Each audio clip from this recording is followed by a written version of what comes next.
Haryana at 9 PM news channel में आपका स्वागत है। आपको कराते हैं खबरों से अपडेट। केएमपी के रास्ते बहादुरगढ़ से पैदल चलते हुए गाजियाबाद पहुंचे मजदूरों को वापस खदेड़ दिया गया, जिसके बाद मजदूर खरखुदा आकर अपना रजिस्ट्रेशन करवाने के लिए खरखुदा के उपमंडल कार्यालय में पहुंचे। लेकिन रविवार होने के चलते उपमंडल कार्यालय का अंत्योदय सरल केंद्र बंद मिलने पर यह प्रवासी मजदूर उपमंडल कार्यालय के प्रांगण में ही बैठ गए, जिसकी सूचना जब तहसीलदार खरखुदा अनिल कुमार को मिली तो उन्होंने कर्मचारियों को आदेश देकर अंत्योदय सरल केंद्र खुलवाया, जिसके बाद सभी मजदूरों को घर जाने के लिए रजिस्ट्रेशन भी किया गया। इस दौरान रजिस्ट्रेशन होने के बाद इन मजदूरों को खरखुदा की रैन बसेरे में ठहराया गया है और घर जाने की व्यवस्था होने तक यह मजदूर खरखुदा की रैन बसेरे में ही रहेंगे। जबकि सिसाना गांव से पैदल चलकर अपना रजिस्ट्रेशन करवाने पहुंचे मजदूरों को आधार कार्ड की फोटोकॉपी न होने का हवाला देते हुए सोमवार को आने की बात कह दी गई, जिसके चलते मजबूरी में सिसाना से पैदल आए मजदूर वापस पैदल ही अपने घरों की तरफ लौट गए। मजदूरों का कहना था कि सिसाना गांव में भट्टी पर रह रहे अपने करीब 40 परिवार के सदस्यों के साथ वह घर जाने के लिए अपना रजिस्ट्रेशन करवाने आज अंत्योदय सरल केंद्र में पहुंचे थे, लेकिन आधार कार्ड की फोटोकॉपी न होने की बात कहकर उन्हें सोमवार को फिर से आने की बात कह दी गई है। मजबूरी में उन्हें फिर से सिसाना से पैदल आना होगा। वहीं दूसरी तरफ किसानों की सब्जियां खराब न हो, इसके लिए प्रशासन की तरफ से वैकल्पिक मंडी की व्यवस्था के तहत रविवार को कई किसान बाईपास पर अपनी सब्जियां बेचने के लिए पहुंचे, जिनमें से कई किसानों की सब्जियां बिकी, लेकिन कई किसानों को खरीदार न मिलने के चलते अपनी सब्जियां खरखुदा की स्थायी मंडी में ही लेकर जाना पड़ा।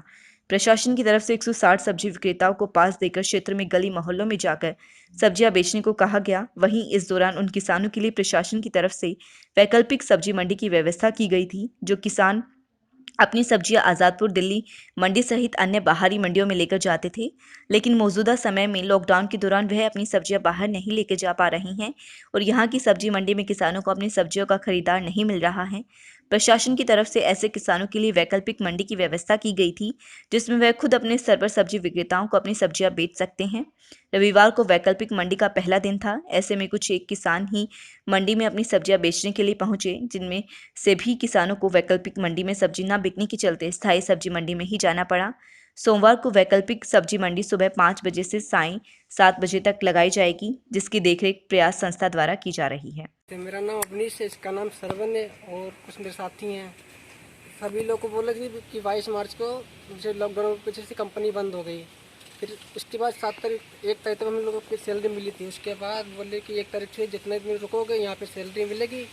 फिर वो भी नहीं मिली। उसने मना कर दिया कि कुछ भी नहीं मिलेगा, खाना पीना जब तक मिला।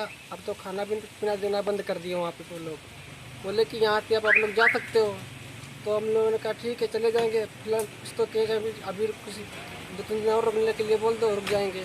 लेकिन बोले नहीं अब जा सकते हो, कोई दिक्कत नहीं। तो हम लोगों ने अपनी बैग उठा के चल दिए। तो यही जमुना नदी के पास पहुंचने वाले थे, वहाँ से पुलिस वाले ने घुमा दिया।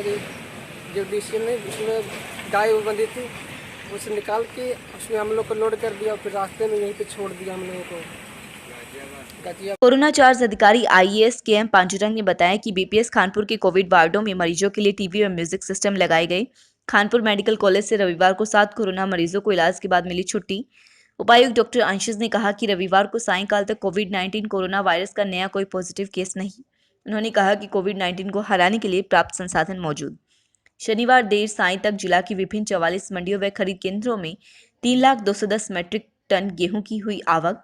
हरियाणा सरकार द्वारा 11 मार्च 2020 को जारी गाइडलाइन के अनुसार जिस जगह पर वायरस का फैलाव पाया जाता है उसके 3 किलोमीटर परिधि को नियंत्रित क्षेत्र व 7 किलोमीटर परिधि को बफर जोन घोषित किए।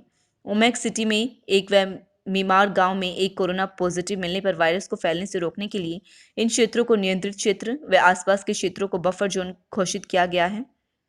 कोरोना वायरस के फैलाव की रोकथाम हेतु अन्य राज्यों एवं जिलों से सोनीपत आने वाले प्रवासी व्यक्तियों की स्वास्थ्य टीम से जांच करवाकर उनको 14 दिन तक क्वारंटीन करवाने हेतु आशुतोष राजन एसडीएम सोनीपत की अध्यक्षता में अधिकारियों की नियुक्ति की गई।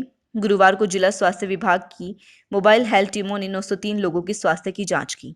खरखुदा में पुलिस कस्टडी में रखी शराब खुर्द-बुर्द मामले में भूपेंद्र ठेकेदार ने आत्मसमर्पण किया, जिसे पुलिस ने न्यायालय में पेश किया, जहां से उसे पुलिस ने 4 दिन के पुलिस रिमांड पर लिया है। लगातार खबरों से अपडेट रहने के लिए देखते रहिए Haryana at 9 PM news channel. नमस्कार।